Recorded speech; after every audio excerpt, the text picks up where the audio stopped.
What's good, YouTubers and YouTubettes? This is JBsports back again with another one. There's not a lot of fanfare when you talk about fighters that fight below 135 pounds. You know, the only guys I really follow are the elite fighters when you're talking about 135 pounds and below. When you talk about Gary Russell Jr., Omar Figueroa, Stephen Fulton, Jesse Bam Rodriguez, Sonny Edwards, Juan Estrada, and Roman Gonzalez, as they have the trilogy that's going down this Saturday on the Zone. Desert Diamond Arena. I think it seats a capacity of 9,000. They expect a sellout, and this is a great rivalry between these two great Latino fighters, and I'm much looking forward to watching this fight go down this Saturday night. So we will see what happens, and we will see what transpires. Now, this fight is going to be a very fan-friendly fight, a very exciting fight. Now, when you talk about Juan Estrada, who got the decision in the second fight, I don't think he won that fight. I thought Gonzalez won that fight, but it was a lot of close rounds and a lot of swing rounds. I had Roman eating that. I had Roman eking that fight out. You know, very close, razor-thin decision. 7 rounds to 5 for Roman Gonzalez. With all that being said, Juan Estrada, in my opinion, spent too much time on the back foot. He let Roman walk him down. He's going to have to stand his ground a little bit more in this third fight, in my opinion. He cannot let Roman continue to walk him down and have him fighting off the back foot. He basically reduced Estrada to a counter puncher.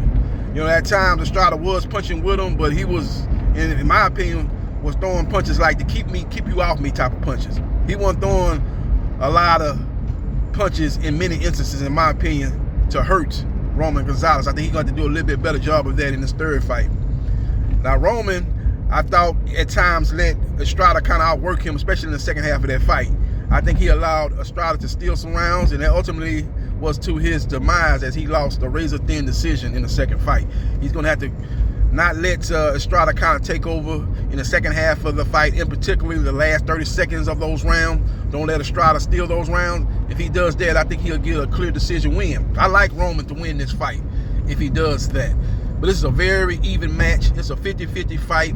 These guys are going to throw punches in bunches. Wouldn't be a bit surprised they set a record for total punches in a 12-round fight. It's going to be very intriguing matchup between Roman Gonzalez versus Estrada.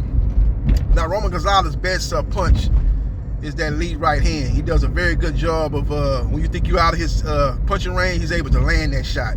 Very good body puncher. He's a guy that really has no weaknesses as far as an offensive fighter. Now, I do believe Estrada has the quicker feet, has the better footwork. He's able to move laterally and move away from Gonzalez and kind of catch Gonzalez when he's moving out of range. He's a very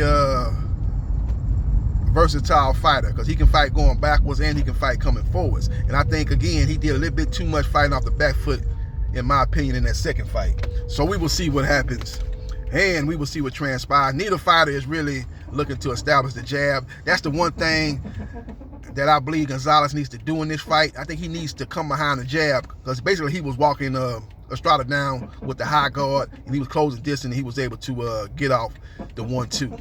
But I think if he's able to kind of do a little bit more, better job of jabbing, not only to the head but to the body, kind of stifle Estrada's movement, I think he'll have more success as far as getting to Estrada and be able to go to the body, hit him with those vicious hooks to the body. So we will see what happens, and we will see what transpires. This is a great matchup, very intriguing, fan-friendly. This is a fight for the hardcore boxing fans. You got to give Matchroom Boxing, led by Eddie Hearn, a lot of credit for putting on this event. Now, he has definitely took a hit here in the U.S.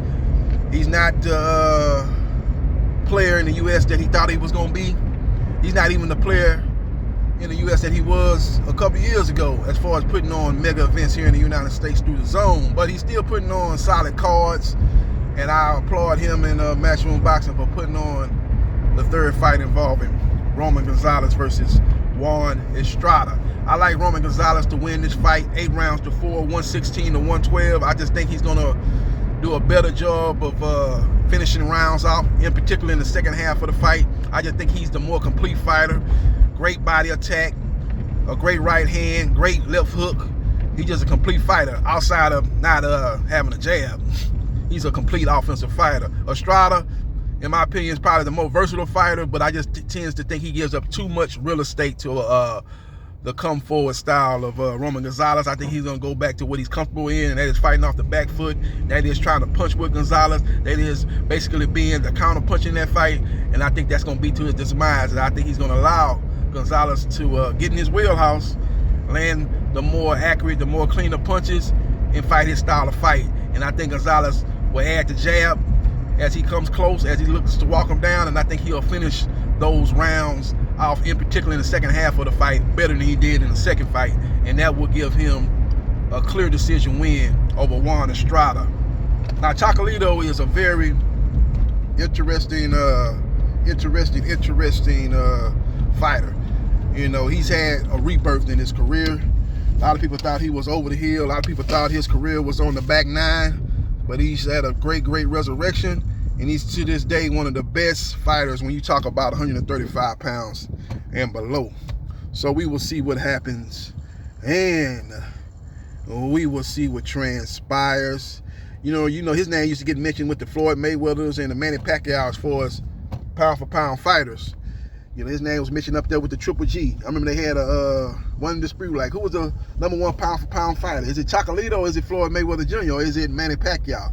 He was held in that acclaim in boxing circles in his heyday. He's not quite to that level as we stand here today, but he's still one of the elite fighters, again, when you talk about 135 pounds and below. And I think he still has a few great fights left in him, and I think this is going to be on full display this Saturday in the desert. Follow me on Facebook, Gerard.Briscoe.3551. Like, share, and subscribe to JB Sports. The man, the myth, the legend. And I holla.